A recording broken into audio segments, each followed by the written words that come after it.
Notary didn't look up right away when I set the envelope on her desk. She finished what she was typing, folded her hands, and then looked at me the way someone does when they already know what's inside the thing you just handed them. She said, quietly, that I should probably sit down before she opened it.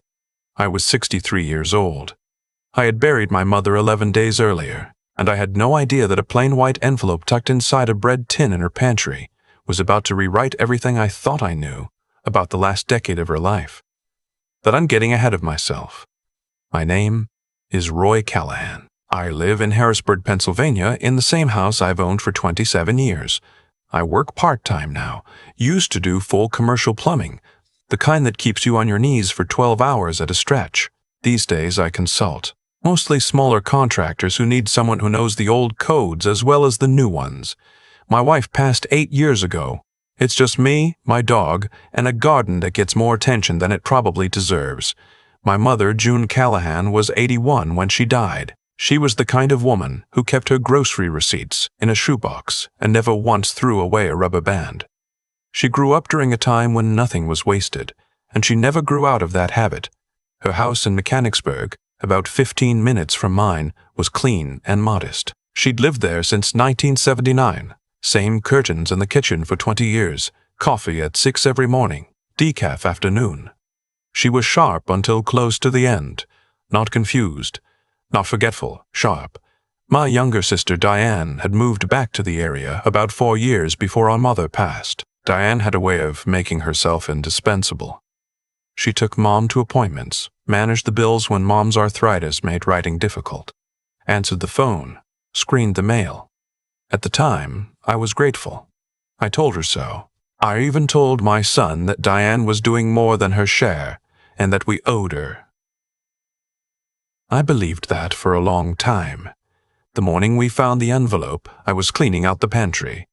It wasn't even something I was looking for. I was pulling out boxes of pasta and old spice jars, and my hand found the bread tin on the second shelf, the kind with a painted rooster on the lid. Mom had kept it there since I was a teenager. It used to hold cookies. Later it held seed packets for the garden. This time, it held an envelope with my name on it. Not my sister's name, not both of our names, just mine, written in my mother's handwriting, the way she always wrote, careful capitals, slight lean to the right, the R in Roy with a little curl she never dropped. I brought it out to the kitchen table and looked at it for a full minute without opening it. There was a second piece of paper folded around the envelope. When I unfolded it, 6 words were written in the same hand. Do not show Diane. Go alone. I set the paper down. I stood there listening to the refrigerator hum. The house smelled like her still, lavender and old wood and something faintly sweet I couldn't name. I folded the note back around the envelope, slipped it into my jacket pocket, and finished cleaning the pantry like nothing had happened. That evening, I drove home and sat at my kitchen table until past midnight. My mother was the least dramatic person I had ever known. She did not leave cryptic notes. She did not ask you to keep secrets without a reason. If she had written those words, she had meant them with the same precision she applied to everything else in her life. The question wasn't whether to follow the instruction. The question was what I was going to find when I did. Diane called the next morning, as she did most mornings, to coordinate estate logistics. Which rooms had been cleared, what to do with the furniture, whether the realtor should be contacted before or after probate. She was organized. She always had been. I listened and answered and gave nothing away. She asked, almost casually, whether I'd found anything interesting in the pantry. I told her mostly old spices and some canned goods past their date. She laughed and said, Mom never threw anything out. True, I said. She never did. When I hung up, I sat with that question longer than made sense. If it meant nothing, why ask? I made an appointment with a notary the following afternoon. Not just any office. The one whose name was on a business card tucked behind the note, paper-clipped there so deliberately it couldn't have been an accident. The office was in Camp Hill, a small practice above a dry cleaner, the kind of place with plastic chairs and certificates hung slightly off-level on the wall. The woman behind the desk was in her mid-50s, reading glasses pushed up on her head. Her name was Beverly Marsh. When I said my mother's name, something shifted in her expression. She said, softly, that she had been expecting me. Not this week, but eventually. Would I please sit down? I was already in the chair, but my hands had gone cold. Beverly set the envelope on the desk and did not open it yet. Instead, she pulled out a file of her own. She told me that my mother had come to see her in 2019, which was 3 years before she died, that she had come alone, that she had been, in Beverly's words, composed but frightened, that she had asked Beverly to hold documents for a specific person, me, and to release them only under specific conditions. The condition was this: I had to bring the envelope in myself, without my sister. I asked Beverly what was in the documents. She said she thought it was better if I saw them in the proper order. First, the envelope. I opened it. Inside was a letter in my mother's handwriting, 2 pages front and back, dated March of 2019. I won't try to reproduce every word, but the weight of it was this.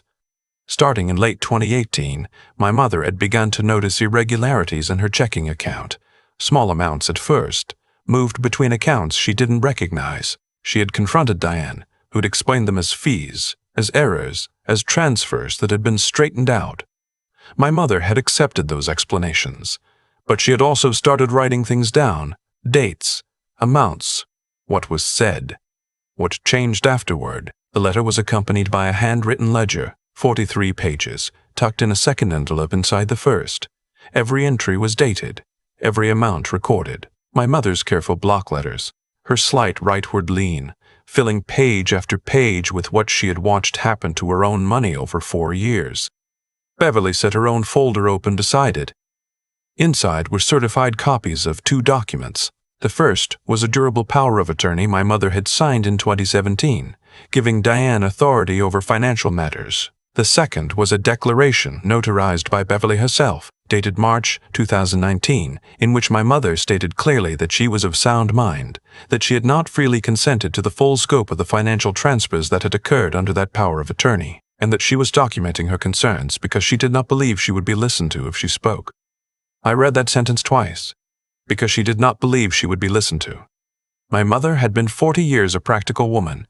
She didn't go to a notary in another town alone unless she was sure that going to the people around her had already failed. Beverly told me there was one more thing. She slid a third envelope across the desk.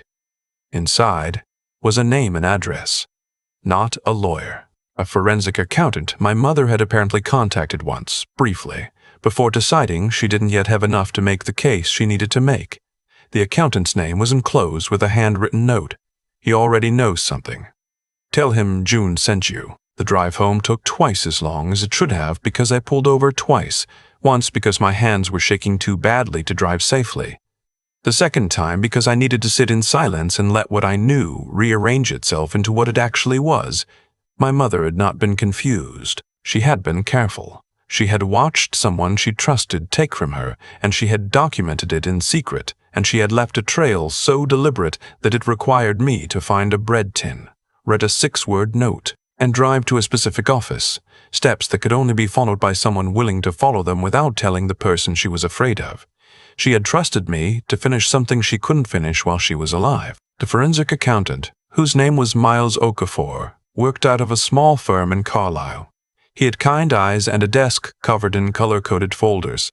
When I told him my mother's name, he went still for a moment, and then nodded slowly, as if something long pending had just arrived. He said he remembered her, that she had come to him once briefly, in the spring of 2019, that she had showed him some preliminary figures and then left without committing to anything, that he had always wondered what had happened.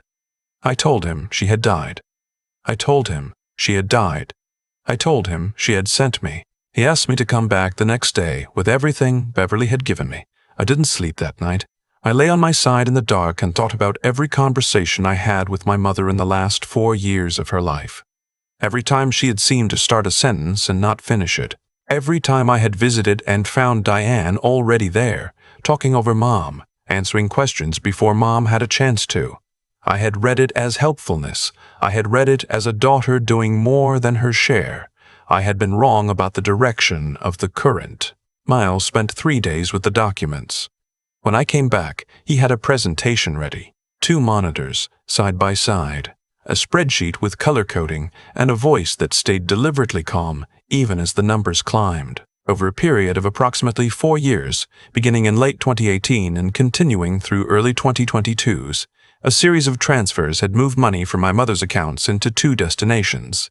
The first was a joint account my mother hadn't known existed, opened in 2018 with Diane listed as primary. The second was a business entity registered in Delaware under a name I didn't recognize. I asked whose business it was. Miles turned to the second monitor. He had pulled public records. The registered agent was a man named Curtis Hale. I didn't know the name. Miles said he appeared to be an acquaintance of Diane's, possibly a business partner. The filings were thin. But the money going into that account matched dates and amounts from my mother's ledger almost exactly. I put my hand flat on the desk and kept it there to stop it from moving. The total, across 4 years, adjusted for confirmed transfers only, and not including what Miles suspected but couldn't yet document, was just over $340,000. My mother had lived on Social Security and a small pension from the school district where she'd worked as a secretary for 22 years. She had also, it turned out, held a certificate of deposit she had never mentioned to anyone, opened in 1997 with money from the sale of her parents' farm. Diane had apparently discovered it during a routine account review after the power of attorney was in place. It had been the primary source of the larger transfers. I called a lawyer that evening, not a family attorney, an elder law attorney named Phyllis Greer, whom Beverly the notary had quietly mentioned as someone who handled exactly this kind of case. Phyllis had white hair and the kind of directness that comes from years of watching families tear themselves apart over money. She listened to everything I had. She asked 4 questions. Then she told me what was going to happen next.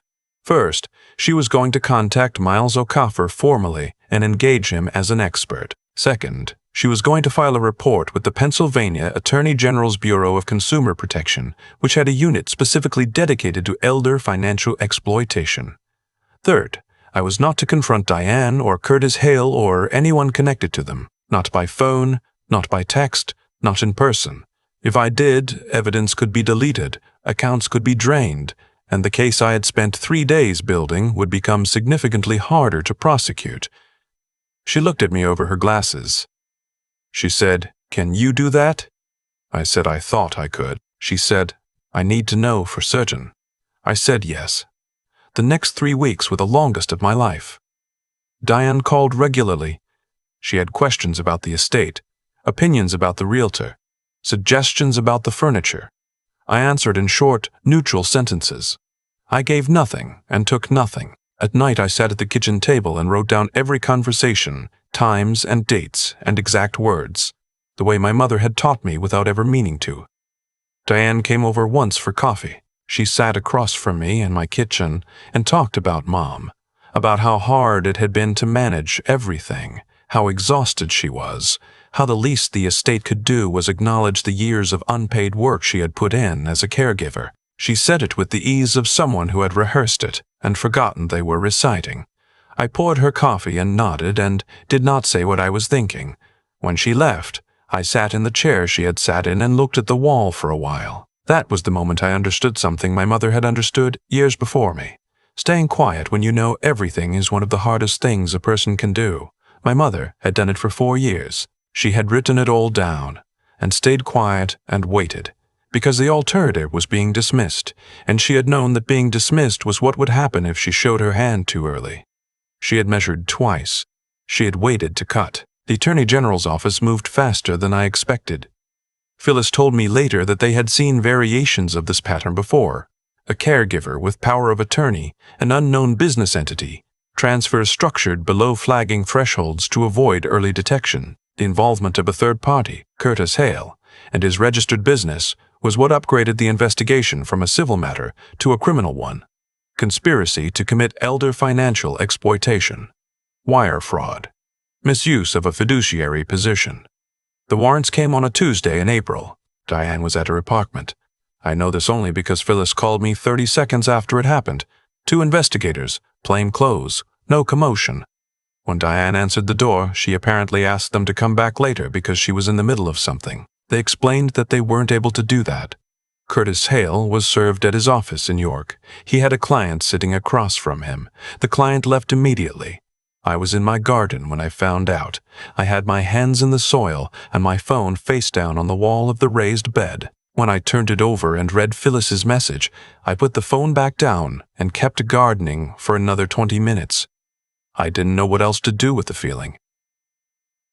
Diane called from the police station that evening. She had a lawyer by then, a fast-talking man I'd never heard of. Through him, she told me that this was a misunderstanding, that she had sacrificed years of her life to care for our mother, that the transfers had been for legitimate expenses Mom had approved, that if I pushed this, I would destroy the family.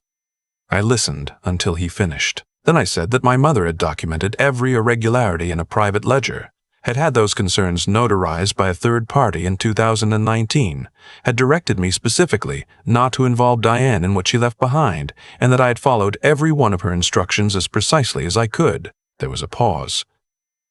Then the lawyer said, more quietly, that perhaps we could find a resolution that kept this out of the courts. I said I thought the courts were exactly the right place for it. I hung up. The trial was 8 months later. I sat in the third row, not the second. I wanted a little distance between me and the table where Diane sat in a gray blazer I recognized from Thanksgiving 2 years ago, looking at her hands. Curtis Hale sat at a separate table with a separate lawyer, both of them wearing expressions of careful neutrality. The prosecutor was a young woman named Assistant DA Sandra Park, who was thorough and relentless in the quiet way of someone who finds the details more convincing than the volume. She didn't perform outrage. She displayed evidence, bank records, transfer logs, emails between Diane and Curtis that discussed the timeline and making sure June doesn't notice the quarterly statements. That phrase, making sure June doesn't notice, was read aloud twice in that room. I looked at my hands when it happened. Miles Okafor testified for most of a morning. He explained the shell account structure in language a jury of 12 ordinary people could follow. He had made charts. He pointed to things. He was patient and clear and answered every cross-examination question with the same undisturbed precision. When Diane's lawyer tried to suggest that the transfers were informal family reimbursements for caregiving expenses, Miles produced a spreadsheet showing that the amounts bore no relationship to any documented expense. They followed a different pattern entirely, one that corresponded to available account balances. Beverly Marsh testified about the day my mother came to see her alone. She said she had found my mother composed and clear-minded and specific about what she wanted documented and why. She said my mother had told her she was scared but not confused. Beverly said she had believed her immediately. The jury deliberated for 2 days. Diane was convicted on 3 counts: elder financial exploitation, breach of fiduciary duty, and conspiracy. The sentence was 6 years, with mandatory restitution of the documented loss. The judge noted, without raising his voice, that the defendant had occupied a position of trust deliberately and specifically to exploit a person who had depended on her, and that the premeditated nature of the scheme warranted the full weight of what the law allowed. Curtis Hale pleaded guilty the week before trial in exchange for 4 years in cooperation. His business was dissolved. The Delaware entity was closed. I drove home from the courthouse alone, which was how I had wanted it. That evening, I went back to my mother's house, which was still in probate. I walked through the rooms slowly. The kitchen, the small sitting room with the chair she read in every evening, the pantry where the bread tin had been sitting on the second shelf, waiting for me. On the kitchen counter, which I had cleared 2 weeks earlier, someone had left something I hadn't seen before. One of my cousins, helping with the estate, had found it at the back of a drawer and set it out for me. It was a note card, the kind Mom sent thank-you notes on. My name on the outside, her handwriting on the inside. Roy. If things went the way I hoped, you found Beverly, you found Miles, and the truth found the light it needed. I'm sorry I couldn't do this myself. I tried to protect what took your grandfather a lifetime to build. I'm trusting you to see it through, and to use what's left to do something good. You always fixed things. That was never nothing. All my love, Mom. I stood at the counter and read it 3 times. I did not cry in the kitchen. I waited until I was in my truck with the door closed and the engine off and the streetlights coming on outside. That was where I let myself feel the whole weight of it. Not the money, Not the verdict, not the long machinery of the investigation, but the image of my mother sitting in a strange notary office in a town she rarely visited, alone, writing down the truth because she was afraid no one would believe her if she said it out loud. She had been right to be afraid, and she had found a way around it. 8 months after sentencing, I am writing this from a house that finally feels quiet in the right way. The restitution process is ongoing. These things take time, and not every transferred dollar can be recovered. Phyllis is still handling the paperwork. I have stopped expecting it to move quickly and started trusting that it will move correctly. I use some of what I received from the estate to do one specific thing. My mother had always wanted a proper archive of the family's history. Photographs, documents, letters from my grandfather during the war. She had talked about it for years and never had the time or the help. I spent 3 months doing it. Had the photographs professionally scanned and printed, had the letters transcribed, built an album for every surviving branch of the family, sent them out at Christmas. My cousin called me after she received hers. She said she had spent an entire evening going through it with her kids. She said it felt like getting something back that she hadn't realized was lost. I think my mother would have liked that description. Diane writes occasionally. The letters are long and cycle through the same territory. Justification, blame, apology that tilts back into accusation. I read each one once and then place it in a folder. I haven't responded to any of them. I don't think that makes me cold. I think it means I understand, finally, what my mother understood. That some explanations exist only to reopen the wound, not to close it, and that the person offering them is not actually asking for forgiveness. They're asking for relief from accountability. Those are not the same thing. I still visit her house sometimes, even though it sold in November. I'll drive past it on the way to somewhere else, and I'll slow down a little. The new owners painted the shutters green, which my mother never would have chosen, but the garden on the south side, the one she tended for 30 years, is still there. The new family left it. Maybe they'll tend it. Maybe they won't. But it survived the winter, which I suppose is enough.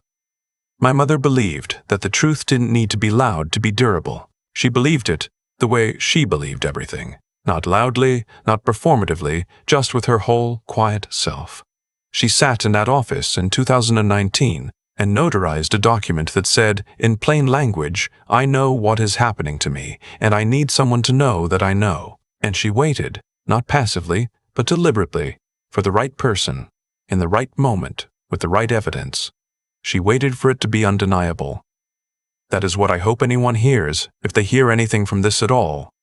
Not that justice is guaranteed, not that things always work out, but that careful attention, written down and kept, can outlast the people who depend on silence, that the truth does not expire, and that sometimes the most powerful thing a person can do is document exactly what they see, seal it in an envelope, and trust that someone will come looking. If something in the story feels familiar to you, if you have felt dismissed, or told you were imagining things, or watched something happen that no one around you seemed willing to name, I hope this tells you something true. What you noticed matters. Write it down. Keep it somewhere safe, and do not give up on the idea that it will one day find the light it needs. Thank you for staying with me through this. These stories are heavy, and I know that. But some things are worth carrying to the end. If you want to share your own thoughts, or tell me where you're listening from, I'd love to hear it. And if you want to keep walking this road, there are more stories where this one came from, each one about people who held on long enough for the truth to catch up. Please consider subscribing so you don't miss them. The image I keep coming back to is my mother sitting alone in Beverly's office in 2019. No one with her. No one who knew she was there. Just a woman in her late 70s, driving herself to a town she rarely visited, to sit across from a stranger and say, I know what is happening to me, and I need someone outside my own house to know that I know. That took something most people never have to find in themselves. It wasn't courage in the loud sense. She didn't confront anyone, didn't make accusations, didn't demand to be believed in the room where she wasn't going to be believed. She did something harder. She stayed clear-headed when everything around her was designed to make her doubt herself. She kept her thinking sharp when the people managing her life were quietly counting on her not to. That kind of integrity, the kind that holds even when no one is watching and no one would blame you for letting go, is the thing I have thought about most in the months since the trial. What happened to my mother didn't happen because she was weak. It happened because the people around her understood that patience and decency can be mistaken for passivity. Diane and Curtis counted on the assumption that my mother would accept the explanation she was given, that she would prioritize keeping the peace over demanding the truth. They were wrong about her character, but they were almost right about the circumstances, and that is the part that stays with me. My mother survived this not because the system protected her, but because she refused, quietly and alone, to stop paying attention. She wrote things down. She found Beverly.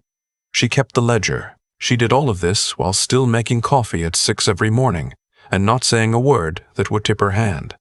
That is intelligence in its most practical form. Not the kind that shows off, but the kind that serves a purpose when it matters most. And then there is the matter of what she asked of me. She didn't leave the envelope for anyone else.